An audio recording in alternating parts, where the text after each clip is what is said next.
Welcome to a brand new wave, drowning out the noise that's tame. Liberty whispers through the brave, breaking free from every chain. Nullify the rules they crave, crypto beats that pave the way. Anarchy with minds that's safe, algorithms new dawn to day. Out of bounds and out of sight, building futures pure and bright. Escape the grip and win the fight. Welcome into the legacy ride. Beyond control we take a stand, casting off the iron brand.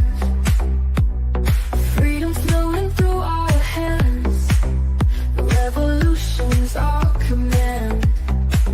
Decentralize the way we plan, all together we expand.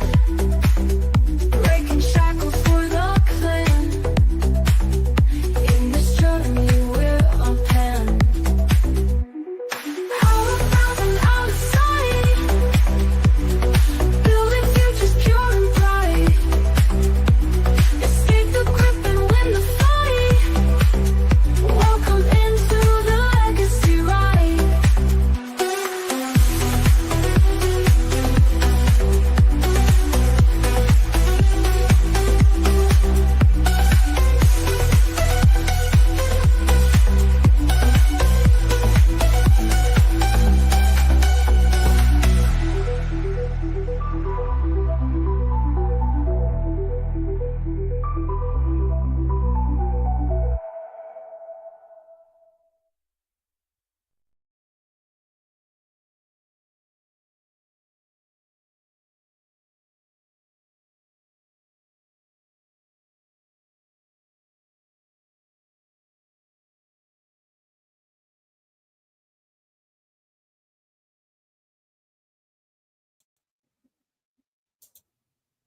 Hey, what's going on?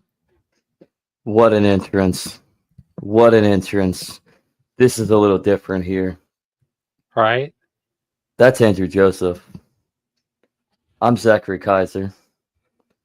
Welcome to a special presentation of Legacy News presented by the Legacy Right and the Protestant Libertarian from way back. We recorded this a couple weeks back now, and I think you'll enjoy it because I think it gathers the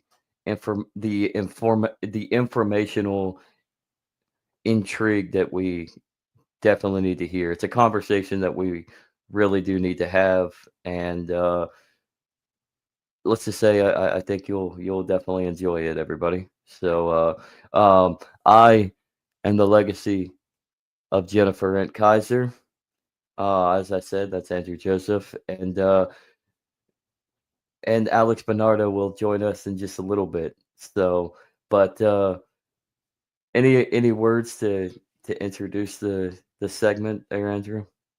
No, I mean, I really appreciate that he joined us. It was a really good program. We really got into the weeds of the different, philosophical understandings of where we're at in the education system, where we could go, what the problems are, and I do really think it was a good episode. Wish it could go a little longer, but you know how that's how it is sometimes. Well, let's get into the show, but I leave you with Psalm 71, verse 3. Be to me a rock of refuge, a strong fortress, to save me, for you are my rock and my fortress. Happy Tuesday of Holy Week. It's almost here, everybody, and so is WrestleMania. Jesus will resurrect. Yeah, Jesus will resurrect on Sunday, April 20th, as a joke when John Cena wins his 17th World Championship against Cody Rhodes. Yeah. And then the inflammatory fires of hell come raging out of Ric Flair. Ric Flair will can't be be- there. Not yet. He's on Ric his way. Flair can't. Yeah, Ric Flair can't be there because he's under contract with AEW. Shit. He I can't he's even talking about help hell. Charlotte. Yeah, well, AEW might be hell now because they're not doing too hot, or maybe they are doing Yeah. pretty hot. But A little too enjoy hot. enjoy the show, everybody. Tony Khan might be the new Vince McMahon, which Vince McMahon was Satan. So there you go. And so is the public school system. So that's the hint that you give. Take refuge and enjoy the rest of your Tuesday. Peace. Peace. All right, guys, welcome to another episode of, well, I guess it's not just the Protestant Libertarian podcast this time. We're doing a collaborative episode with my friends from the Legacy Right, Zach and Andrew. So, guys, good to have you here. I'm glad to be on your show, too. Thank you. What's going on? How you doing? Oh, doing pretty good, man. I'm glad we were able to make this work today. I just like the fact that we have the tri-state. We got 2 Northern Kentucky and Indiana going on near Cincinnati. I'm just glad that we finally got to do this. Oh, I know. This was Right. great. And for like our listeners, we've been trying for the last couple of weeks, but everyone's got different working schedules and everything. So we were finally able to make it happen. But I guess, just go ahead and introduce yourselves and what you guys do. I know that probably a lot of people listening to my show are familiar with you, but just tell us a little about your podcast. Well, Andrew? My name is Andrew Joseph. We've been doing this for a couple of years now. We're just, trying to get off the ground and build a program and doing a little psychology research and a little economics and just a little entertainment and do what we can. So, Zach? Mostly entertainment. Mostly Yeah. entertainment. So, no, that's basically you hit it. You nailed it right there, Andrew. That's pretty much what we try to explore: psychology, social structures, culture, from a very anarchist perspective, but still, I mean, it's out there for everybody. At least that's what we want to try to get it out there. Yeah. Well, I love it. Well, gentlemen, I think the reason why we convene this interview today or this meeting today is because we want to talk about the public school system. And I'm a public school teacher. I've talked to my audience about this several times before. I've done a few episodes on it, but I've not really gotten into the nitty gritty. And I know that you guys wanted to talk about it, so we can take this direction in whatever way you want to go. And we have like a whole hour to break this down. So I guess maybe to start, just like, you guys were public school students too, weren't you? What was that like for you guys? Yeah. Well, I remember being in school in Kentucky, just growing up, seeing students just being passed along that were obviously failing and it needed to stay back because the teacher just didn't want to put up with them, and that's a complete capitulation in my book for their potential. You're not pushing them to be responsible and mature. You're just passing the buck along to the next teacher and say, oh well. But what do you think, Zach? I've had both my feet in private and public, specifically Catholic schools. And as far as like education, depends on where you're at and what type of school you are in. But I would say that like Catholic schools, especially at my Catholic high school that I went to for a year, education wise, it's a lot better because people put in, you get what you put in. Tuition's high, obvious, but it's the same structural mechanisms just as public school. You're still going to have the same infighting. You're still going to have the same struggles culturally with students. You're going to have this authority upon everybody that teachers are going to try to promote and faculty. So like, I mean, I'll come at it like culturally, I didn't mind learning a little bit of what public school gave me. Educationally, I do like what private school education can give you if you put forth the effort and actually pay attention. So it's a little back and forth to me when it comes to the education system. Yeah, well, I think you're right, though, because one of the problems with public education, and this is something that it doesn't matter what your political perspective is. If you're in, if you're in the line of work that I'm in, everyone is aware that this is a problem.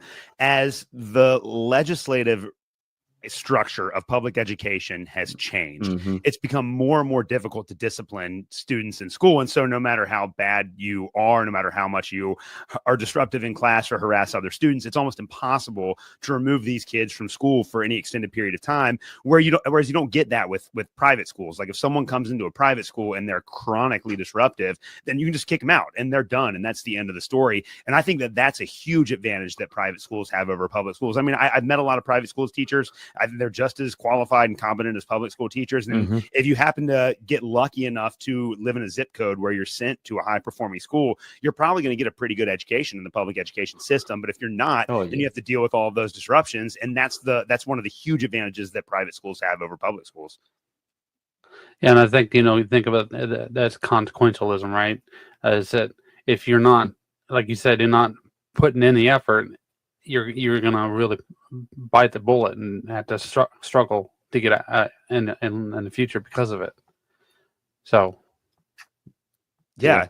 And they will. I mean, man, I tell this story quite a bit because I have some of these kids every single year. But like the worst one that I had this student 3 years ago who was in my third period class, and he was never a behavior problem. The kid didn't hardly talk at all. But what he did every day was he came into class and he sat next to the wall and he just stared at the wall all day. He refused to do work, wouldn't take the test, wouldn't do any of the assignments. And I mean, like at the end of the school year, he had a single digit grade in my class, averaging all 4 quarters, and he moved on to 8th grade, no problems. The only way that you can hold a student back is if the parents consent to it. But we're doing these kids, I think, a huge disservice by allowing them to come in every single day, do absolutely no work at all, and then move up to the next level along with all the kids that worked and put in all the effort all year long. It's just wild to see that happen. Yeah, it is. It's very fascinating. I mean, I got a story on that one, just being one that went to private Catholic high school freshman year and then came back to public school to finish out. And first off, my grades slipped because I didn't care. Secondly, by the time I got the senior, because I didn't try, because it was just so doggone easy and stupid that it was just, that's the word. It was stupid. I was bored. I'd rather write stories and raps and not pay attention and get into trouble outside of school. But I digress. So, but I noticed, and so did my mom, when I got to senior year, that I was taking, because I really didn't put forth the effort, I ended up taking almost the same coursework that I took when I was a freshman as a senior. It's like, well, that's not really gonna, when you look at it like that, you start realizing, well, that's not helping anybody. That's actually holding them back academically and intellectually. Like, luckily it was me, because as I get into life, I'm going to try to fulfill and try to embrace myself. But what about somebody that's not me? What if they just don't care? And then you flip the script on them. They're just going to think that they're stupid. And then you end up getting into this cycle of where you get into trouble, you get into crime. Because just like Immortal Technique says, if you don't amount to shit, excuse my language, prison becomes retirement. Yeah. And in a way, it's shifting the foundation that you're standing on from, concrete or hard ground and just something like quicksand. And you're going to learn, but it's going to be, like what Zach said, it's delayed. So that means that you're at a disadvantage, you're just in a long line of people who are still at a disadvantage, who are trying to get ahead and maintains that level of stability.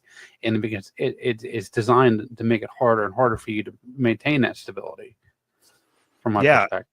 No, I totally agree with that. And the thing about the public education system is that they're all concerned, the system itself is concerned with kind of facile diversity. So they are really interested in, gender, race, religion, that is what they are looking for when they seek diversity in their schools. However, they never take into consideration the fact that students have diverse interests and not all students learn in the same way. And so public school is kind of like this monolithic, uniform institution that everyone has to conform to, regardless of your natural aptitudes. And I remember, like, when I was in high school, I was fortunate enough to be in a district that had a vocational school, and it was actually on the campus of my high school. And so I had a lot of kids that, like, I had a lot of friends that I knew in 8th grade that just like hated being in school because it offered nothing for them. And, their parents were like blue collar working people. They were in the trades or mechanic, whatever it might be. But a lot of them, man, as soon as they started going to this vocational school on campus, they fell in love with learning because they were learning to do something that interested them and that was practical. And so many of those kids graduated high school at 18 with certifications and then went out and immediately got jobs and started working and made a decent living. And a lot of those kids were extremely successful because we gave them an opportunity to pursue something that they were interested in. Whereas, like, in most districts, and this is true in the district that I work in now, we don't have those alternatives for students that don't want to be in a conventional classroom. And, like, for real, I work in a blue collar school, and a lot of my kids' parents are in the trades. Like, if your dad's a plumber and you know that you're going to grow up and inherit the family business, you're going to make over 6 figures a year. What point is there for you to learn algebra 2 and advanced science? You don't need any of that stuff to be a successful adult. So why should we force kids to do it? It just doesn't make any sense. Right. Yeah, at that point, And you just need basic math. Yeah. I went to I'm not, it's just how it is, but I moved around a lot during high school, and I went to 7 high schools in 5 different states. Okay. And the quality and difference between the teachers, just in each subject, was outrageous. It was like me and Zach went to high school together for a short while, and one of our English teachers, she pushed the coursework to try to get the best out of us, because if you're really participating and contributing, to the coursework, then you're going to learn a lot.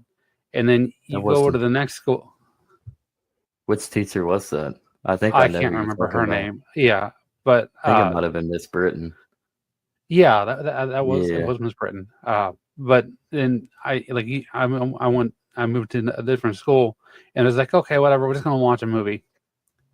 And that's a real, it really, there's no standards, there's no foundation. It's totally decentralized. And we want that in some aspects, but if you're on a public school system, then there's no accountability at all. We're supposed to be, trying to establish something here for these people, but it's just getting worse and worse because there's no motivation. Yeah. Well, I think there's no accountability, mainly because schools have become, regardless of whether it's public, but mainly because it's public or private, a lot of kids are just being rushed off into the system, so to speak, private or public, so that because parents have to work. I mean, private, it's a little bit better because at least you have a family that's more well off. So I mean, at that point, they're at least getting an education, but school in all standards has become pretty much daycare.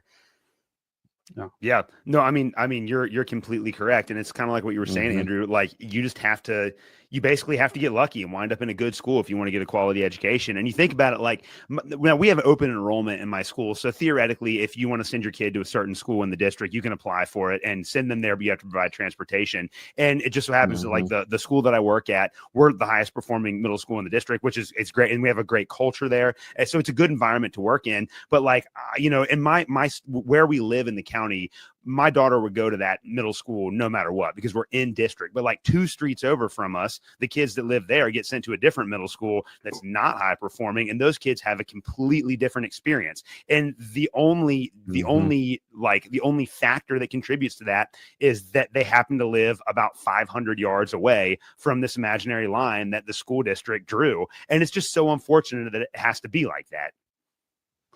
Well, I mean, I think if you had more, I know that this is the pipe dream right now, but if you have more private schools, the cost comes down. I mean, that's just basic economics, right? It's really about trying to cultivate an environment, a territorial environment that will promote that and that will make the options better and cheaper.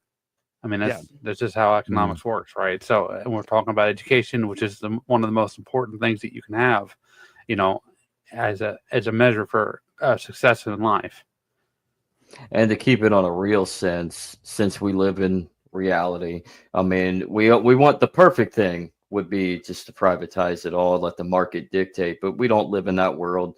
So the other access would be, just like you said, Alex, you work in a district where they have a proposed school choice.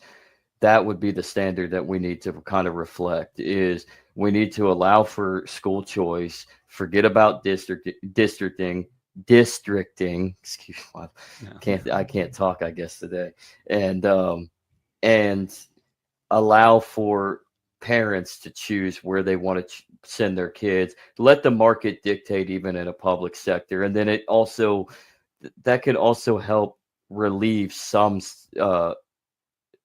decision making and taxpayer appropriation with property tax as well, because then maybe you can kind of rescind a little bit on property tax, maybe give parents in their properties incentives, maybe pull out of forcing people to pay for certain districts that if they're sending their kid to another district because of school choice, and then reflect their appropriations to that district instead for where they're sending their kid to. And we can fix things through just the movement of money. I mean, effectively in this public sector system. Yeah, and that's oh yeah, go ahead. Sorry, I was gonna say, you talking about the movement of money. I think, especially considering a majority of education is driven by taxpayer dollars, right? If you can really shore up that money and make it expensive for them to operate, and like they actually feel the heat of consequences, you're going to get a kick in the butt, and you're going to improve, at least in a short period of time, the perspective of why they're there and why the students need to work. Because if you can't guarantee things in the future, you're adjusting the time preference, they're gonna the people that are running the show above the teachers are really gonna get the heat on it. Yeah, and that's where, unfortunately, a lot of the money that's spent on public education goes to those people and not actually to the students and the teachers and the individual schools. It goes to the bureaucracy, which is really unfortunate. But that's where I think kind of like a cross-county voucher system would be really good within a state. So what's funny is that, like, our district, they really tout the fact that we have an open enrollment process, so that parents do have a little bit of choice within our district. But then whenever the state legislature comes up with a bill or proposal to try to make school choice universal within the state of Kentucky, our district reacts to that in a negative way, because they don't want kids leaving our district and going to a different district. But it's going back to what you guys said. We understand these basic economic principles of competition. If you give a student a voucher and say you can go to any state you want in Kentucky, as long as you can find transportation to get there every day, you pick the best ones, then kids are going to gravitate towards the better schools. And then you have to go back to these other schools and say, well, what is it about the culture in this particular school that is making it difficult for parents to want to send their kids there, and how can we improve in those areas? It really does expose some of those problems. Now, I do think that a lot of the problems are more systemic than that, but that would be a good step in the right direction, and it would at least show you which schools were doing a good job and which schools were underperforming. Right. Another thing to think about is, I mean, I'm not an expert in this. I'm just, spitballing here. It's such a concise time frame that students go to school nowadays. If you're going to a different county, maybe loosen up, like have 2 shifts for teachers, and the students can come and they still have the same kind of time frame, but instead of coming in at 8 a.m., come in at 10 and then leave a couple hours. That way you have that leverage and availability to maybe go a couple counties over to that better school. Well, another thing is the older you get, it should be the exact opposite. The younger kids should be starting a little earlier, and the older kids should be starting later. That way it gives them some room to actually get the best sleep that they can possibly get, because I mean, we were all young once. We don't go to bed at the right time. Like, we're going to bed at 2:00 in the morning playing video games and texting with our girlfriends till 2-3 in the morning, and then have to be up at school at 7:30. I mean, it doesn't work. Yeah. So And I mean, and there are, and someone will have to fact check me and find the data, but there have been some studies done on this because there are a few school districts that have that graded scheduling for schools to where they've actually flipped it around and the older students don't go in until later. And I'm pretty sure, again, someone needs to fact check me, but I'm pretty sure based on the research that's been done that it's been shown to have some effectiveness. Like that does seem to work. Well, another thing is maybe you could loosen up the territorial barriers between like elementary, middle school, and high school, because there are students who are literally being held back because they are so intelligent, but they feel like they're, you know, it would be weird for them to be ahead of other people their age. So if you have to have that mix up a little bit, it would be a little easier for them to be able to accelerate up the card of education. Yeah. Are you saying it's not like the movies or Young Sheldon? The Something like intelligent people actually go backwards? Well, I mean, I feel Yeah, well, man, I mean, again, I experience this all the time. It's really frustrating to me because ever since No Child Left Behind, which was passed into law by the Bush administration in 2002, the entire the entire federal accountability framework has been geared around math and language arts common assessments at the end of every school year. So what's happened in the last 23 years since the passing of No Child Left Behind is that the entire American education system has been funneled into making sure that our students perform well on those end of the year common assessments to meet federal benchmarks in order to receive that federal funding. That's their quote unquote accountability measures. So what'll happen in like middle school, where I teach, is that they have differentiated math and language arts classes. And this isn't by any means perfect, but they at least put kids that perform at a similar level in certain classes together. That way, if you have a class full of students that are generally lower, you can offer them additional instruction. And if you have a class of students that are generally higher, then you can push them a little bit further. And that works to a certain degree. They do not do that for social studies, which I teach, or science. And so we have classes where we have students from all ability levels. And I'm not joking about this. Like, I have classes where there are kids that could probably be doing social studies work on a 10th or 11th grade level. And then in the same class, there's a student that can't read. And I have to figure out a way to teach all of those kids. And what is really frustrating is that the kids that are on the very bottom, I don't have the ability to give them the support that they need to make it to the next level. And the kids that are at the very top, they're just bored because what we're doing is too easy for them and they need something a little more difficult. But if you have 33 kids in a classroom and you have that wide range, you have to shoot towards the middle. And then that way, we really are holding our highest performing kids back, especially in social studies and science, because we just don't offer any other programs for them. And again, all of this is just because state district, like state departments of education are chasing federal dollars. That's really what this all comes down to. It's all about a money game, and it's not about the students or their success at all. How do we what do you fix think that? what do you think about the pivoting and them shutting down the federal, student the Trump shutting down the Department of Education? Sorry. Yeah, Zach, I see you're shaking your head there. Tell me what you think about that. It's not happening. They're talking, but they're not going to do it. Everything that they do right now is they talk. They're doing it to posture themselves, but they're not going to do. They may make certain cuts, but they're not going to eliminate it like they should. Yeah, well, and a part of that is because it would require an act of Congress for them to eliminate it. We know how spineless Congress is. They're never going to do anything that would be deemed unpopular. I do think with the executive order which Trump's executive order last week doesn't eliminate the Department of Education. It gave a directive to Linda McMahon, who's the education secretary, to begin drafting plans for eliminating the Department of Education.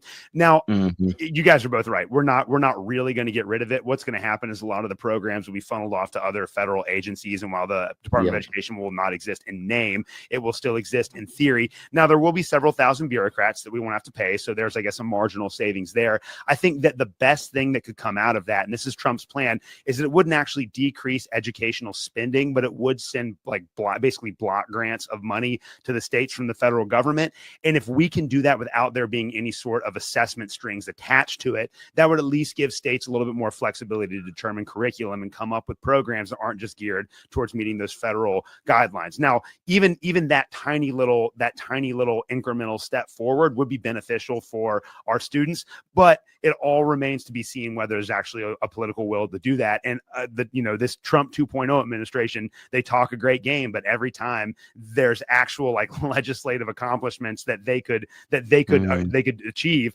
they fail. And so I don't think that I'm very skeptical that anything's actually going to change. Yeah, a lot of that. No, go ahead, Andrew. You shouldn't look to Washington for a solution. You should look for a way to get out of their influence. Yeah, I'm gonna crunch big time on what Mike Decentralized is. Follow him on X to Free Mike, also Town Liberation. And he even has a book that kind of goes down to it. We need to return back to common sense on the matter that we need to open up back to our communities. Our locality needs to take a hold, and you're not getting anything done by eliminating federal overreach or even state overreach unless the local populace works together in tandem, getting rid of the divide in politics and gets back to common sense regulatory output for their communities. Yeah, it's got to be done on a local level. And I think, again, this is one of the things that I always come back to with education. The further down the chain these decisions about what's taught in school can be made, then the better it's going to be for our students. And like, I have some very perceptive kids that ask me about this, and I kind of tell them the same thing every time. It's like, if you think about even just looking at this from a philosophical or worldview perspective, the majority of the politicians and bureaucrats that go to Washington, D.C. come from big cities. And so their entire perspective on what our country needs is based on their urban environment, right? So they're bringing that with them. And unfortunately, when you have a one-size-fits-all bureaucracy like the Federal Department of Education, it's all run by urbanites that have a certain perspective about what our students ought to learn based on their urban context. The reality is, though, is that they have no idea what it's like to live a suburban or a rural lifestyle. And so they wind up making decisions that are in the interest of people that are like them instead of in the interest of people that are like the majority of the Americans. So the further down the chain you go, you abolish the Department of Education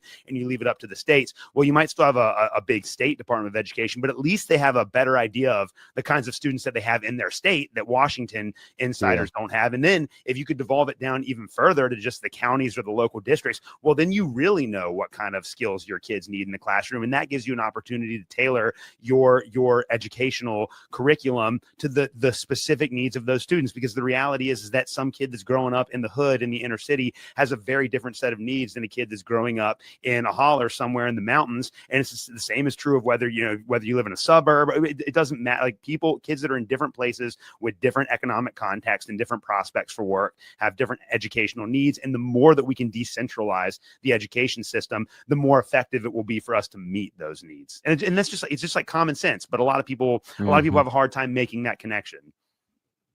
What do you think about people bringing in like police officers into this education environment and trying to, culture them through the police departments and stuff like that?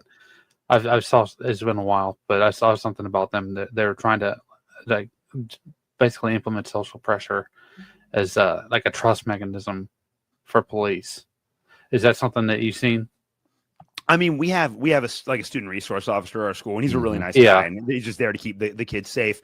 I'm sure that there are some schools where they do that, but this is another thing with the public schools is they very much encourage kids to go and get jobs in the public sector, right? Because it's a public sector organization. And so, even like with whether it's like ROTC or whatever it might be, like we're encouraging these kids, like, go and work for the government because it's a good job. And I mean, that in and of itself, as we all know, is kind of a problem. It's just like, it's like a form of intellectual incest in that way. Okay, yeah, we work for the state too, so we're going to benefit by expanding the size and the power of the state. So our students should go and work for the states too, and we should kind of legitimize that as a career path that many people should take. And yeah, I mean, I agree. I think that'd be a huge problem.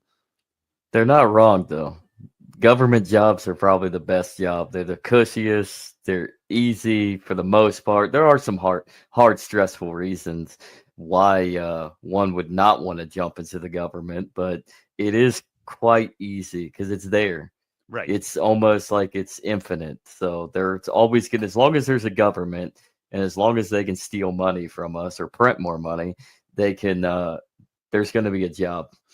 Yeah. And I always feel like that gets worse the higher up the chain that you go. So like, I know a ton of great police officers and teachers and firefighters and people like that are really dedicated to their job, but they're dedicated because they're passionate about it, right? Like they really want to make a difference. There are people that are not dedicated and they know that you can kind of just show up and get a free ride, which is a huge problem. And we were talking about that before. I think tenure is a large part of that as well. But it's like the further up the bureaucracy you go, and we see this in education too, the less of an incentive there is to provide value for the taxpayers that are actually funding you, and the more of an incentive there is to protect your own institutional credibility. And I look at like the superintendent of my school district makes $290,000 a year, $290,000 a year, which is $100,000 increase from what he was making in 2019. And I can say with 100% certitude that our school district absolutely failed during the COVID pandemic. So why is it that our superintendent's making $100,000 more now than he was before the pandemic? And like, we just continue to add all of these positions to our central office. All of these positions average about $85,000 a year. The average family income in my county is $79,000 a year. So one bureaucrat's making more than most two-parent families in the county, and none of it makes sense. And the thing that really sucks about this is that that's what they're spending money on. Like they're not spending money on textbooks. They're not spending money on our students. They're not doing anything to actually improve the schools. It's about all of these bureaucratic jobs and bureaucratic positions and bureaucratic work that is designed to, it's essentially the public education bureaucracy is a make work program. There's no real work to be done. None of these jobs are really that valuable. They're not worth $85,000 a year to the taxpayer, but they come up with all of these programs to justify their position. And that's just a huge problem. And you're right. It is like being an education bureaucrat is one of the easiest jobs in the world because you can literally do nothing and fail all the time. And you're still going to make a great salary off of the public. And there's no chance that you're ever going to lose your job. It's such a racket, you know? Meanwhile, teachers is kind of, it seems to me, and obviously you, Alex, you have your foot in the door there, but as far as teachers, pay wise, job wise, what is the culture like for teachers in the public school sector?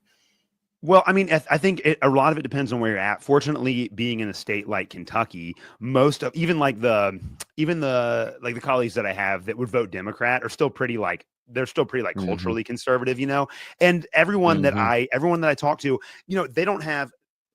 The problem is that they don't have libertarian theory. So they see all of these problems that are taking place in the public school system and they get it, like they get it, but they don't have any sort of unifying theory to explain why this is happening and come up with solutions that actually make sense. I do think that pretty much everyone that I work with understands that the bureaucracy is reckless and out of control and that they're wasting our money. In general, I feel like most of us believe that we're being paid fairly. I mean, I think that there are definitely ways around the margins that we can make that that money spent a lot more effectively. But like everyone sees that the money's being drained to the top, and that's the way that it's going. Yeah. It's just a matter of trying to help people understand that there is kind of there's an economic and a political theory that explains all of this. But some of the consequences of that theory might push you in directions that you never intended to go, and that's the really scary part for a lot of people, because once you start kind of unraveling the okay, so we know that like the education bureaucracy at the local level, like our county bureaucrats are as corrupt as can be and don't use money effectively.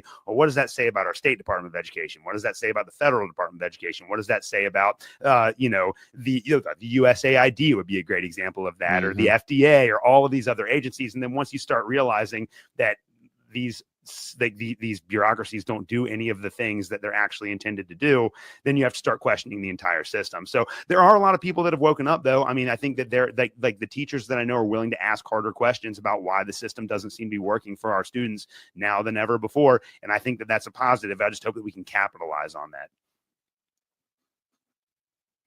Well, I mean, another thing is, how do you control the impulsive behavior of some people who are like the middleman, right? If there's no counterfactual, somebody putting the pressure on them, where do you expect to go?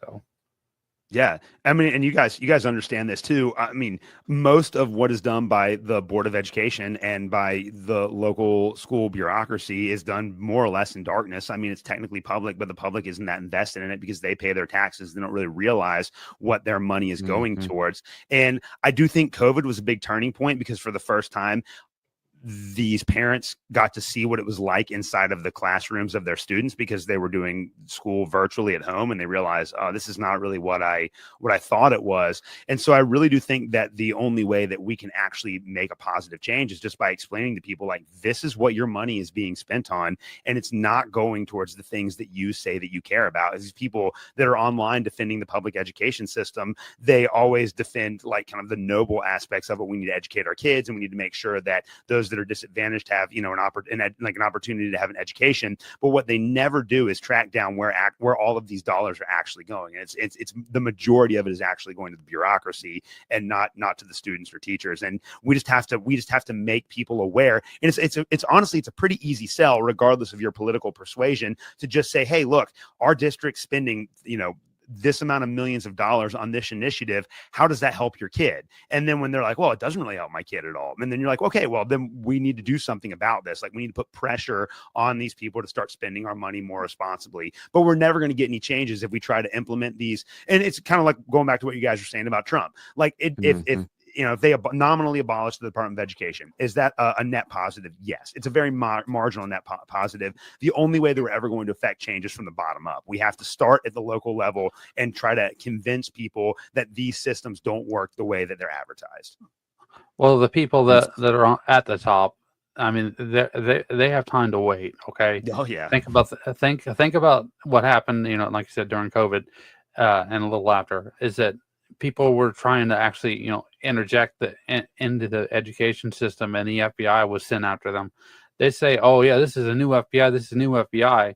But 6 years from now, right, is it not going to go back to the same way it was? Because there's not so much, you already see signs of it now, when they're like, oh, we're just trying to spin it so that we can, you know, save image or save face for while we're launching attacks over in the Middle East. Yeah, they're not going away. So how do you address that concern? Yeah. And speaking of misappropriation and the top getting fatter and the bottom getting a little leaner, Kentucky has had this problem for decades now, and it came to a boiling point under what was his name? Oh, Matt Bevin. Oh yeah. Now, with the pension. How do we fix that scenario with the pensions and the teachers union and the education system? Where does that all coordinate together when it comes to our education system? Yeah, again, I think that's going to have to be another change that takes place from the bottom up. The pension, that's the third rail in education, because even like, this is the thing that's so frustrating to me about that is, well, one, I think that these state pensions are basically a Ponzi scheme. They're spending the money that we're contributing now, and there's no guarantee that we're going to get it in the future. So it is like in the purest sense, it's a Ponzi scheme, but it's also welfare for middle class people, because you work your 27 years and then you basically get $3,000 a year for the rest of your life on the taxpayer expense. It's a huge problem economically. And it's funny how we have all of these like conservative teachers in Kentucky that are like, man, the welfare state is so wrong, and all it does is enable people. We need to curb back all these privileges, but then they want their pensions, which is just a form of state welfare. So I think that it's kind of, and this is something that I've been kind of, and I take flack for this stuff because I'm pretty open about these positions at school, because they're irrefutable. Like, when you explain it to someone, they can't, there's no counter argument to the fact that if you want to live on pension for 50 years, that you're a welfare recipient and you should be treated as such morally, I think. I think that they're like, teachers within the system that don't believe in these policies have to be able to speak up. Like, we have to step up and say, look, this is wrong, and here's why. And then this all comes back to the public. We know, because we're libertarians, that government is an illusion. Like, it doesn't actually exist. It's just men with guns forcing a much larger group of people to comply with their dictates. But the moment that the public stops believing in their power, then government's gone. And so, like, if we all woke up tomorrow morning and said, no, we're not going to pay our property taxes anymore, and we're not going to send our kids to your public schools until you get rid of all of these bureaucrats, reform the pension system, and actually make some economically responsible decisions, then it's done. Like, it's gone there, and there's nothing that anyone could do about it. There's no amount of force that they could apply on us if everyone just woke up tomorrow and said, we're not doing this anymore. And so getting more and more people to opt out of the system or to challenge the system, that's the only way that we're ever going to fix it. And I do think that there is a certain, like, we need to stigmatize pension culture. I think that if you're a public employee, you don't just get to work your 27 years and then live off of the public for the rest of your life. Like, we should stigmatize that as people. We should call it out for what it is. And then we should make better economic arguments for how we can solve this.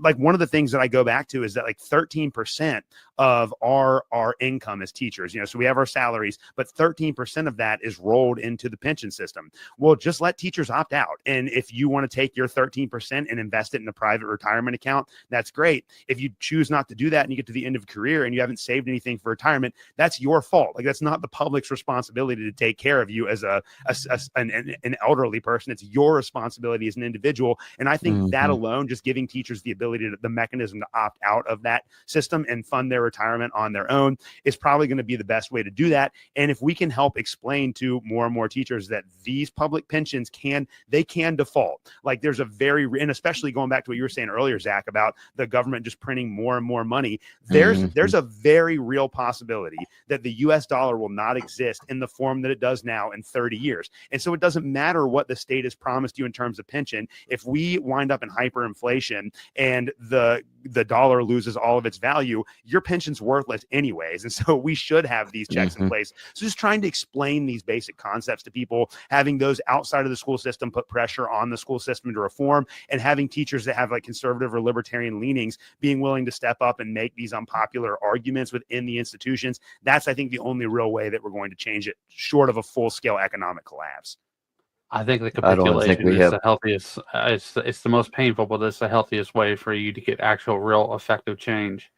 And, you know, if you can look for people that are impulsive psychologically, you can definitely weed them out. And that's gonna, I mean, it's not gonna be popular, but you can look what happened. It's because you were so impulsive that people are suffering, and there was no responsibility here. You need the engineers. You don't need the party guy. Yeah. I don't think we have 30 years either. I think we have maybe 2.5 if we're lucky with the dollar. Yeah, I'm kind of worried that that's going to be the case as well. They just can't stop. They can't stop spending, and we like the debt's just going to continue to grow.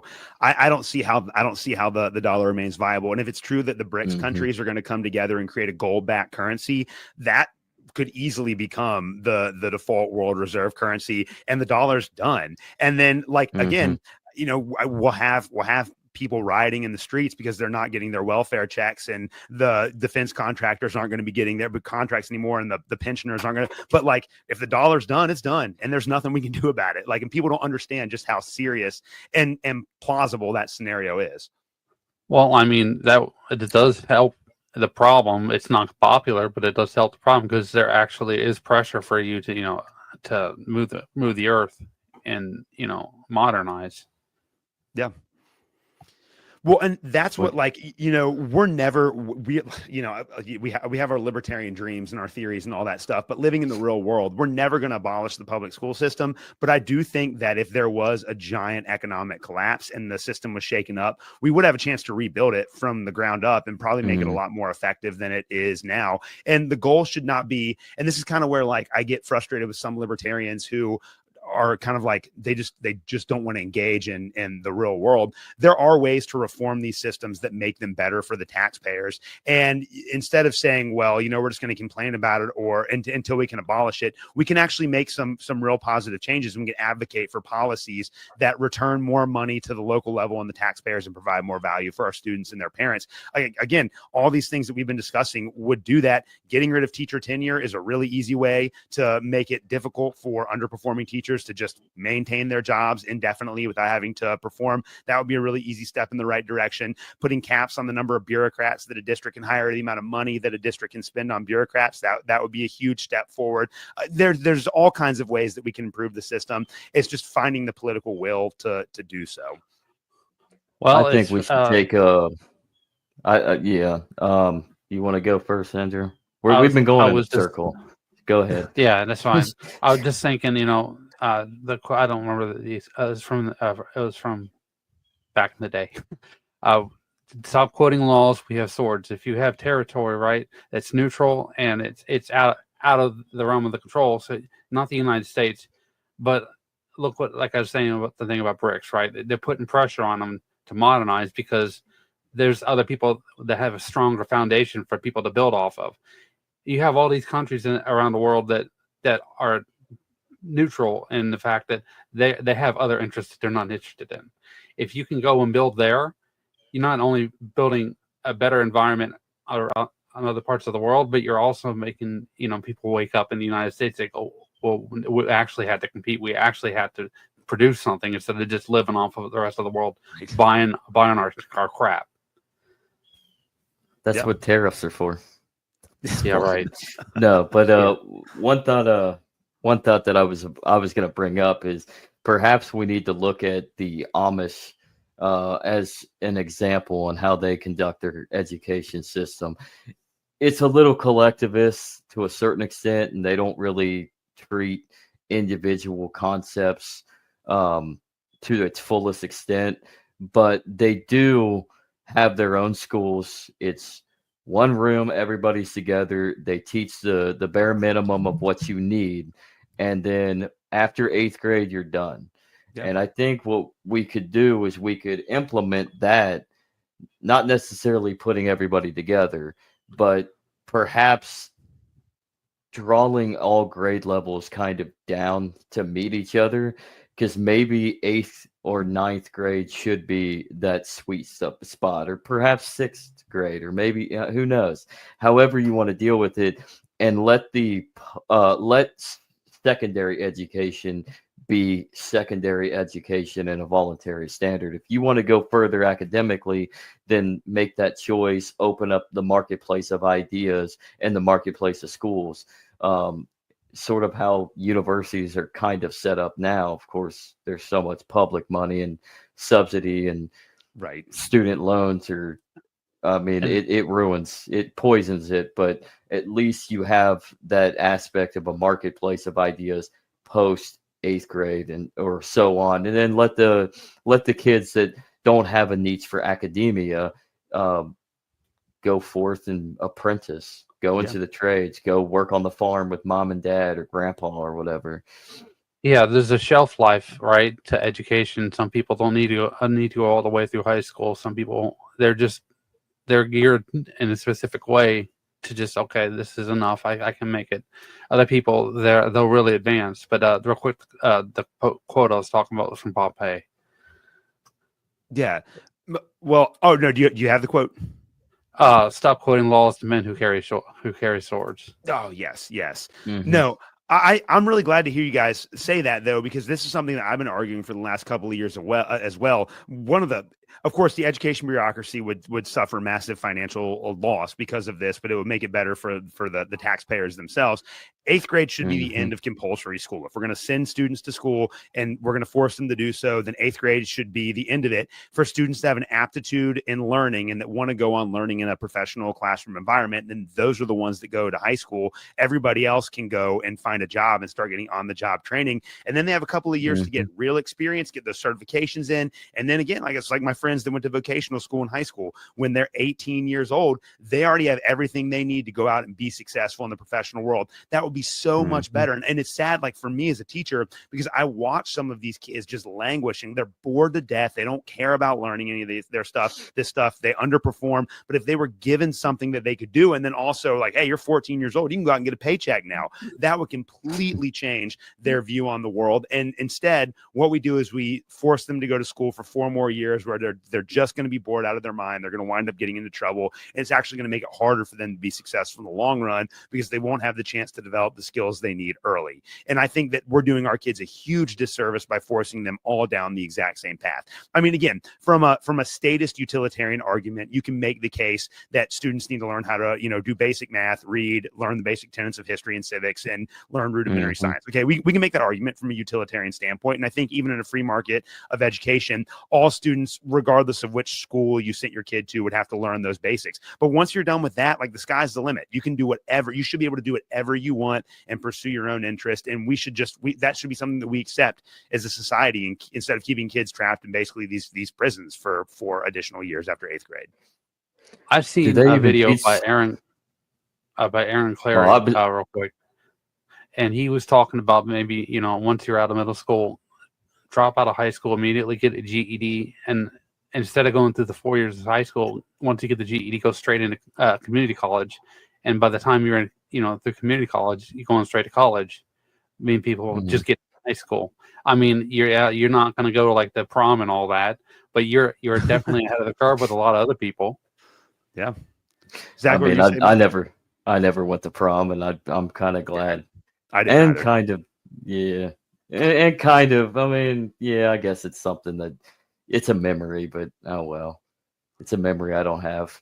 Who cares? Well, here's what's funny about that too. Just thinking about it from a cultural perspective, whenever there is a movie that's made about kids that are in high school, it's always about like the prom or the football games or the social aspect or the band or whatever. It's never about kids learning, which I think says a lot about the priorities that people have when they send their kids to high school. You know what I'm saying? And so I think culturally there's something to that. It would be great if we could really think about what the education system is supposed to provide, which is just an education, and really focus on making sure that the system does that and only that very well. Yeah. One thing before I got on that little tangent though, question that I had was, do they even teach civics anymore? Because it doesn't seem like we really do anymore. Well, like I said, No Child Left Behind was the killer of social studies and science instruction in public education, because it's not like, they do have end of year tests in Kentucky, but I think they only do it 3 times throughout a student's career for social studies content. So they just don't put any effort or money into it. Again, a lot of this depends on who you get as a teacher. I know a lot of social studies teachers that teach social studies because they want to be a coach. And so they went to school, got their certs in social studies, and they're only really in it for the coaching, and they don't do a good job of teaching social studies curriculum in the classroom. Now, I was fortunate enough in high school that I had some incredible social studies teachers who were also coaches, but these social studies teachers that I had actually knew what they were talking about. Like, they read books, and so like they were informed. The other problem with social studies education is that it's pretty much ubiquitous within like the higher education side of public education, like teacher training schools, when you get your master's degree or whatever, that you have to be dual certified. So generally you'll be certified in like math or language arts, or you'll be certified in science or language arts or whatever it might be. And so the reality is that like a lot of people will get dual certified in social studies, meaning that they've had a couple of high school classes on it, but that wasn't their primary certification. Well, everyone wants to go into math and language arts. That's where the majority of the certifications are for. And so you have these people whose real interest are in a subject area that's not social studies, teaching social studies classes simply because they were certified in there. And so they don't know what they're talking about when they get into the classroom. So, and then on top of that, you have states like Kentucky that are averse to any sort of political controversy in the classroom. So they make it very difficult to teach basic civics. And it's amazing how like many of my kids come to my 7th grade classroom not even knowing how to like read a map. They don't know how many states are in the United States, can't locate Kentucky on a map. It's crazy how little they know, but it's because they don't promote that in the education system. But, part of me is a little conspiratorial. It makes sense that the administration that illegally invaded 2 countries and started the never-ending war on terror would also want to marginalized social studies instruction, because if kids are asking big questions about like the morality of taxation, the nature of the Constitution, John Locke and natural rights, and all of these things, well, then they wind up coming to conclusions that threaten the public school bureaucracy. So it makes perfect sense that the public school bureaucrats wouldn't want our kids thinking about these complex issues, because it's a threat to their power. And I don't know any other way to read that than it. So yeah, I would say that the state of civics education is pretty terrible. And I would say that if you happen to live in a very progressive state like Illinois, New York, or California, it's probably worse than that. It's probably all state indoctrination, teaching you to think about the state as the only provider of these resources in society. And that's bad too. So I guess that was a long way of answering your question. And the answer to that question is no, they don't really teach civics in school anymore. Which is sad because we need it. Yeah. And kids a little bit. Yeah. And kids are interested in it too. Like we have, and I'm always like, if kids are asking me, and I don't show my, like, I'm not like an activist teacher. So I don't tell my kids I'm a libertarian or anything like that. But like, I will have kids that ask questions about like, well, how do we pay for these schools? How do taxes work? Things. And then I start explaining it to them, and they're all really interested in it. Like they're actually interested in understanding how these mechanics work. I had a very long conversation with one of my classes just last week about the Constitution and what it was designed to do, and how really it was a compact of the states, and that's where and like they like learning about this stuff because it's exciting to them, but they're not going to get it unless they have one of those rare teachers that knows what they're talking about and really cares and is passionate about these issues. You know, it's sad to see, because you see that spark as they learn about these things for the first time, but then we can't talk about it with them any more than that, and that's really sad. Well, another thing to think about. I was going to say a lot of it has more to do with just time, because you have all this on the lesson plan that you got to teach, and then then you see the spark of the little snippet that you're giving them, but then you got to move on. Yeah. So, yeah.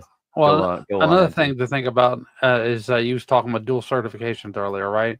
Why don't we have it so that you have two options, two routes to take? You can go the traditional route through education, and then you also have the option for apprenticeship, and you can maybe experience one for a while and then one for the other part of the year, and then try to make a decision on which one seems more natural to you. And maybe have a psychological, understanding of who you are as a person, kind of help guide that as well. Yeah. And again, the more we decentralize power, the greater the options are for the taxpayers that are sending their kids to these schools. And I think we need as many options as possible. Again, it's like you have to have a market. You have to have market competition to see what's effective and to see what consumers actually want. And absent that competition, you're never going to be able to provide the service to the public that they really need. And I think that's a great idea.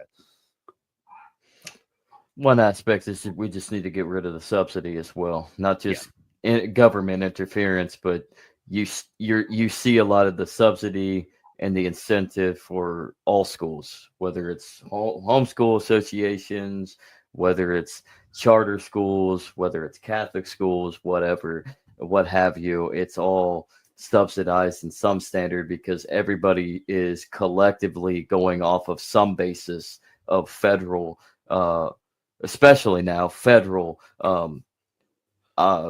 systems of assessment, sadly. The way the money flows. Yeah. So and in reality, I think we should have a more basis of like Khan Academy.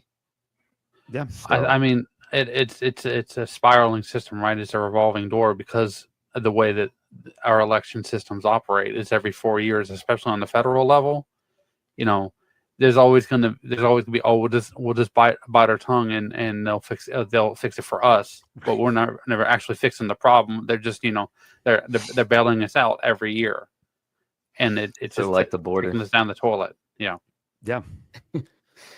And that's it. And that's why we need people at the local level to be engaged. We need libertarians to run for school board, and that's really the only way that we're ever going to be able to fix this. But I completely agree with what you guys are saying. I mean, I think when it comes to public schools, it's like anything else. It's a very novel, but it should be a very not novel. It should be a very common sense idea, but it's one that many people like fundamentally reject, unfortunately. But it's just that people should not be forced to pay for a good or service they don't use. So if you want to send a kid to school, then you should have to pay for it. And if you can't pay for it, then you should have the social capital to have somebody else come along and voluntarily give you a scholarship in order to send your kids to school. And that's like the most effective way of funding these schools. We shouldn't force anyone to pay for something they're not using.